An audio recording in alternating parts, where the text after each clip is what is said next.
What is going on, ladies and gentlemen? We are back with another episode of the Philly Faithful podcast. My name is Troy Brock. I am your host. You can find me on Twitter at Troy B Baseball. You can find the show on Twitter at Philly Faith Pod. Faith spelt just like Philly with a PH. And this is the one-stop shop for news, updates, and opinions on your Philadelphia Phillies. And today we are going to talk about the Gold Glove finalist for your Philadelphia Phillies. So if you're listening on Spotify or iTunes, make sure you give us that 5-star rating. It helps us out tremendously. And if you're watching on YouTube, leave a like, leave a comment, hit that subscribe button, and turn that notification icon on so you can be notified when more episodes just like this one go live. And we are going to start out with none other than starting pitcher Zach Wheeler. Wheeler is a finalist along with Chris Sale of the Atlanta Braves and Luis Severino of the New York Mets. So the starting pitching Gold Glove once again will reside in the National League East, regardless of who wins it.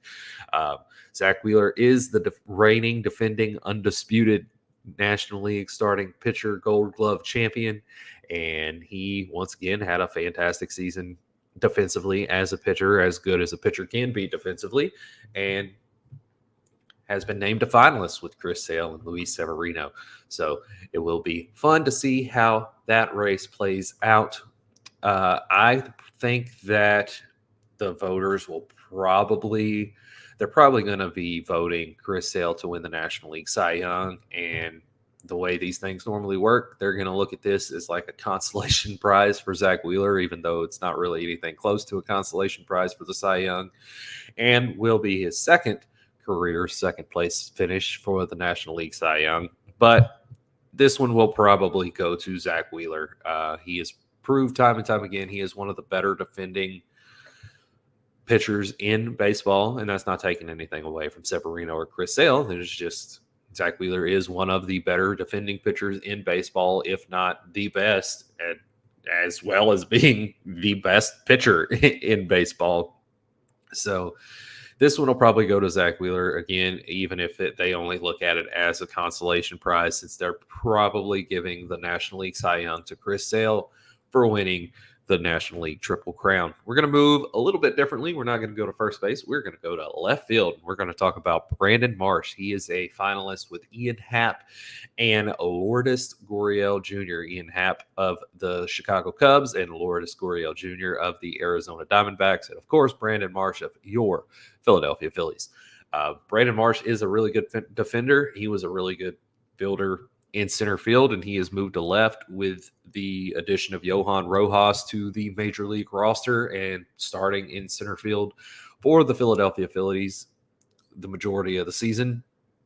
And Brandon Marsh does definitely deserve finalist nods for the Gold Glove in left field. Ian Happ is a two-time reigning, defending, undisputed National League Gold Glove left fielder champion. And it's going to be hard to take that away from him because that is one of his calling cards for his game. He is a really good hitter, but he is also a really good defender. And while he is a good hitter, he is a much better defender than he is a hitter. So this one, I don't think will go to the Phillies. I think Brandon Marsh will probably finish second ahead of Lourdes Gurriel Jr., who is a really good defender in his own right, but he is a much better hitter than he is a defender, whereas Brandon Marsh and Ian Happ are both better fielders than defenders. Not that that matters in the long run for a Gold Glove, but the fact remains that Brandon Marsh is more known for his glove than his bat, whereas Ian Happ is also more known for his glove than his bat, but is still known for his bat. And I think that Ian Happ is going to make himself a three-time reigning, defending, undisputed National League left field Gold Glove winner this year. Now we're going to move over to second base. Second base is Bryson Stott of your Philadelphia Phillies, Ketel Marte of the Arizona Diamondbacks, and Bryce Turang of the Milwaukee Brewers. Bryce Turang is a rookie, I believe, and he had a really good season. Stott finished fourth among the NL second baseman with 7 defensive runs saved, which supposedly is all that they go off of, but they don't really use analytics as they should once again, it's a prevailing issue in baseball that they don't really use analytics as they should, which again are there easily available and free to access. Even for organizations that have hundreds of millions of dollars, these things are free to access. I have access to them for free. But I think this one is going to go to Ketel Marte. I think honestly, Bryson Stott might finish third, which is not the greatest of finishes for a Philly in a Gold Glove. Obviously, he is a finalist, so that's good. I think that he should win it over the other two. Just from what I've seen watching him play second base, he is one of the best defensive second basemen in the game, and he is much better defensively than he is offensively. And in my opinion, it should go to Bryson Stott, but I think it's going to go to Ketel Marte because this is another one of those things where when you have a guy that's super popular in there with two guys that really aren't, the votes are going to go to the super popular guy because a lot of the people that do vote, and I think this one is coaches mostly, they don't recognize the name, so they vote for the name that they recognize. And so I think that this one is going to go to Ketel Marte. Unfortunately, Bryson Stott again will probably finish second, but he's more likely to finish third when in all reality, this is one that he should win, which does give the Phillies 1 out of 3 Gold Gloves for their finalists so far, but it does still leave their fourth finalist, a new addition to first base full time for a whole season, none other than two-time MVP Bryce Harper. And Bryce Harper is a first base Gold Glove finalist along with Matt Olson of the Atlanta Braves and Christian Walker of the Arizona Diamondbacks. I forgot Christian Walker's first name, so I had to look that up right quick. But yeah, Christian Walker, he is the reigning, defending, undisputed National League first base Gold Glove champion. But he missed some time this season with an injury, and it was much more time that he missed than Bryce Harper missed. So it was honestly surprising to me that he was even named a finalist. Matt Olson has always been one of the better defensive first basemen in the game, and he did not have the best season at the plate. However, it was mostly just a really, really, really slow start to the season from about June. I did look it up a couple of weeks ago, but I think it was June or July on. He was one of, if not the best hitter on the Braves team statistically. But and in September he was the best hitter on the Braves team statistically. But he is always one of the best defensive first basemen in the game. That's been the case since he started with the Oakland Athletics. And it has not changed since he came over to join the Atlanta Braves. And just the fact that Bryce Harper is considered among Christian Walker, who is another one of the best defensive first basemen in the game, and Matt Olson, that is just insane considering that Bryce Harper, this was his first season as a full-time first baseman for an entire season. And it just shows how great he is defensively already, and he still has so much further to go with more reps and more experience at the position. He's only going to get that much better, and he's already a finalist for the National League Gold Glove at first base. And I do think that not only will Bryce Harper be a finalist for the National League Gold Glove at first base, I think Bryce Harper will win the National League Gold Glove at first base because he has just been fantastic at the position. And this again could be a case of a popularity contest for sure. I will not deny that. But Matt Olson and Christian Walker are both very, very popular players in their own right, with Matt Olson being one of the biggest names on the Atlanta Braves, which is one of the more popular teams in the sport over the last few years, especially with the World Series win in 2021. But whereas this one could be a popularity contest, it's not necessarily that it's not deserved, because Bryce Harper has shown time and time again this year that he does deserve to be included among the top names defensively at first base across MLB, not just in the National League, across MLB as a whole. I don't think he'll win a platinum glove because that generally goes to outfielders, and will probably do so again. But if they had a platinum glove for each individual position, then Bryce Harper should probably be considered for that because of just, again, what he's shown he could do at first base in the short time that he has been playing the position.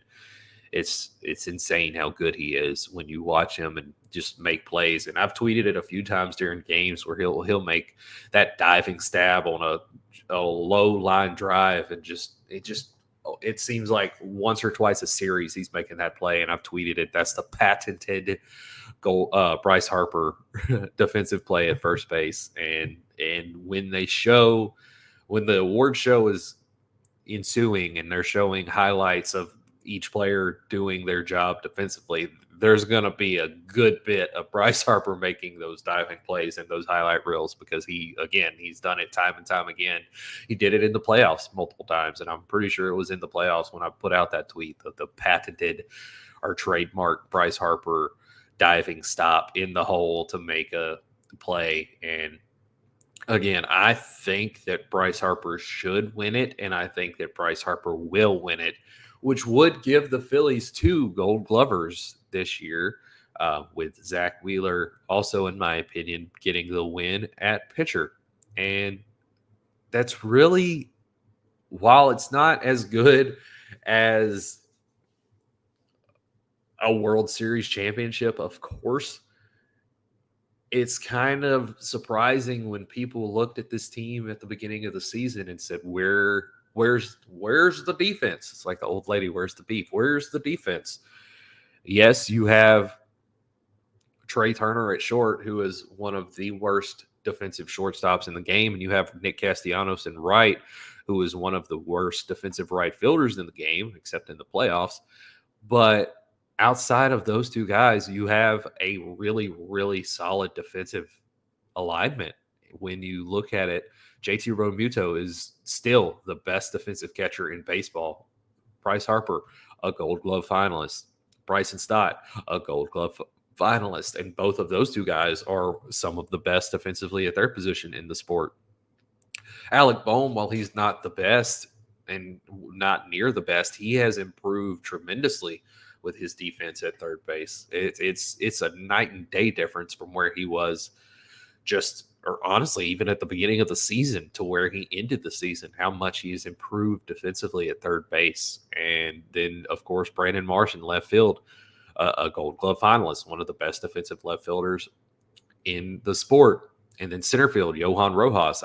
I'm not sure if it's that he just did not play enough in center field to be considered a finalist, or if he's just part of the popularity contest there in center field. Let's look at who the center field finalists are while I'm talking about it. But Johan Rojas is one of, if not the best defensive center fielder in the sport. He just does not play enough, I guess, because the center fielders that are finalists are Britton Doyle of the Rockies, Blake Perkins of the Brewers, and Jacob Young of the Nationals, who are all really good and are all well deserving of the Gold Glove in center field. I don't want to take anything away from those guys, but Johan Rojas is another one on that level of player defensively in center field. And one episode this week, Christian and Lindsay talked about it on First Pitch on the National Pod, talking about the Gold Glove race in center field in the National League and how it's going to be a really good race going forward with those guys, plus Pete Crow Armstrong, Jackson Merrill. They didn't mention Johan Rojas, but Johan Rojas is right there with those guys. So it is going to be a tough race for Johan Rojas to win a Gold Glove with the caliber of players that are manning center field on a day in and day out basis in the National League. But he does deserve to be in the same conversation with those guys because he is just as good as those guys, and he shows it time and time again with the plays that he makes. And then, like I said, right field, Nick Castellanos. He's not good defensively except in the postseason, and he even came out and said he's more locked in the postseason defensively than he is in the regular season. And I didn't like that much, but it is what it is. But realistically, defensively, the Phillies have a solid defensive alignment. And yes, Trey Turner's awfulness defensively comes at a really key position where you need good defense. So that definitely takes a big hit to the Phillies defensively. But outside of him, it's solid on the infield, and that works wonders for guys like Ranger Suarez and Christopher Sanchez, who are ground ball pitchers. Zach Wheeler's really a ground ball pitcher. He just racks up more strikeouts, and that works wonders for guys like him. You could even look at bringing, I know I said in an earlier episode that the Phillies should not bring in a starting pitcher free agent, but if they did, a really good option for it would be Walker Buehler. Walker Buehler coming off of a couple of injury-filled years and just not really being great. He would be a good guy to bring in on a 1-year contract that's really cheap as a show that you can still be good in the major leagues, and the infield alignment would be a really good help for him outside of Trey Turner. But just the Phillies have a really good defense, and having 4 Gold Glove finalists is proof of that. They, like I said, they probably should have had more. Not Alec Bohm, but JT Realmuto did not play enough to be a Gold Glove finalist, and and just center field is it's tough to crack into those top 3 in center field with the amount of talent that there is defensively in center field in the National League. And like I said, that is going to be a fun race to watch over the next 5 to 10 years, because a lot of these guys are rookies or are still under team control for many, many more years to come. So it's going to be fun, and it is going to be fun to see if any of the Phillies do, in fact, come home with a Gold Glove at their position. And hopefully they do, just so they can get a little more hardware, especially Bryce Harper. I don't think that he has a Gold Glove yet in his career, and he has pretty much everything else. I'm going to look that up right quick, but he has pretty much everything else in his career except a Gold Glove and a World Series ring. He's a 2-time MVP, Rookie of the Year, 8-time All-Star, 3-time Silver Slugger. Yeah, no Gold Glove. So a Gold Glove for Harper would lead. The only thing left for Harper after a Gold Glove would be a World Series ring, and hopefully the Phillies can help him out with that next season.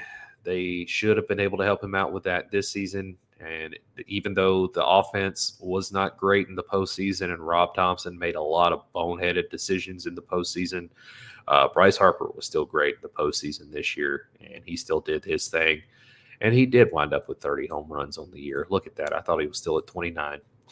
But that is going to do it for this episode of the Philly Faithful podcast. I have been Troy Brock, and I will continue to be Troy Brock, your host on this show. You can follow me on socials at Troy B Baseball. You can follow the show on socials at Philly Faith Pods. Philly spelled just like the city with a PH. If you're listening on Spotify or iTunes, make sure you leave us a 5-star rating. It helps us out tremendously. Tell your friends where you can get weekly news, notes, and opinions on your Philadelphia Phillies. And that is the Philly Faithful Pod.